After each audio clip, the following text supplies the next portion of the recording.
Hello, everyone. So, today we're going to be talking about the life cycle developmental perspective, along with how different groups kind of go through these life cycles.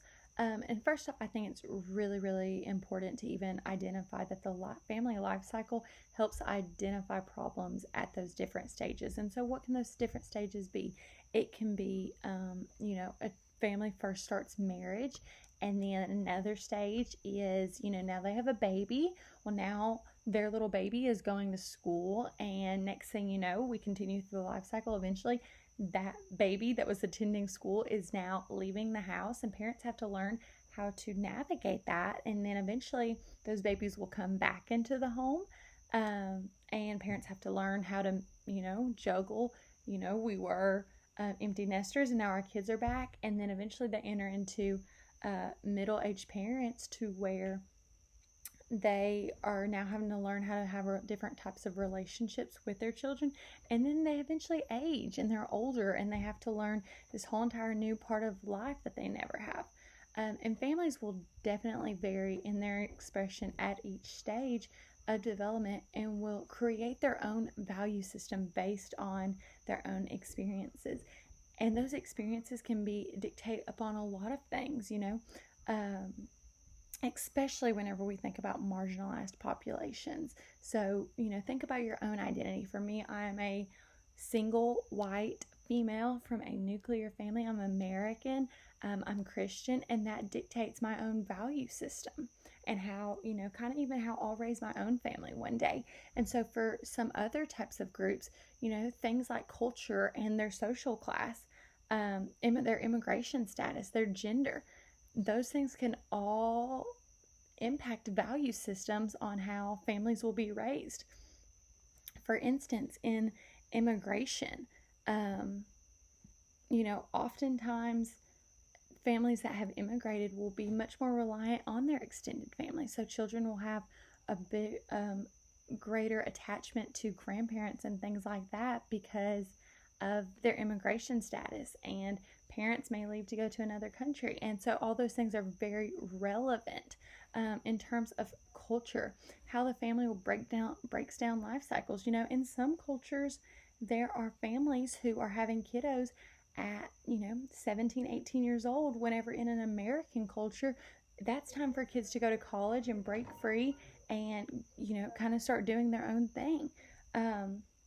Also including how involved the extended family is. So like in African American families, the extended family and parents rely greatly on great grandparents. So great grandparents are then having to learn not only how to, or grandparents are having to learn not only how to age, but also how to be a part of a family with young children again, just like they had in the past. In terms of social class, families in poverty often have to, they experience shorter life cycles in these shorter stages in the life cycles, because their kids will usually leave home earlier. Their kids usually start their families earlier. And then the original parents become grandparents faster than what they would if they were in more economically advanced families. Along with gender, moms are now, where at one point moms only stayed at home and took care of the kids. Well, now we're looking at families who are having more male roles included. Women are now more financially independent than they had been in the past. Roles of fathers kind of even changed. A lot of our military is made up of men, and they might be deployed overseas. And so at one point in their life, they're kind of, in a sense, childless again. And then they might come back, and now they're having to relearn how to be a part of this developmental stage as being a dad with school-age children. So as we think about our implications for social work practice in this, we have to be aware and sensitive and competent in each situation to know that there cannot be just a cookie-cutter method for implementing strategies and goals and interventions with these families. They have to have very focused, very client-centered interventions to be able to help navigate in their situations. And even as we think about just the life cycle development and how it impacts, marriage can definitely impact a single person because they're having to not only learn to commit to the new relationship, but they're also having to create their own rules and roles that's going to be implemented in their family. When a child is born, they're having to understand how are they going to raise this child, what value system are they going to raise this child on. Also, while realigning their relationship with each other, being sure that they're focused now that it's not just them and their spouse. Now they have a child in it. The child starts school. Now they're having to allow for greater independence with their child, while also maintaining this other relationship with the school. Whenever a child moves out and even into teenage years, they're having to learn how to allow more independence for that child. What new rules do we have for that child now that they're 17, 18, 19 years old and they don't live in our house? And how to promote that self-sufficiency in their kiddos. And then what if they're all of a sudden parents are now empty nesters? They're having to learn, okay, what do we do with our life now that we don't have kids? And then a child moves back into the home.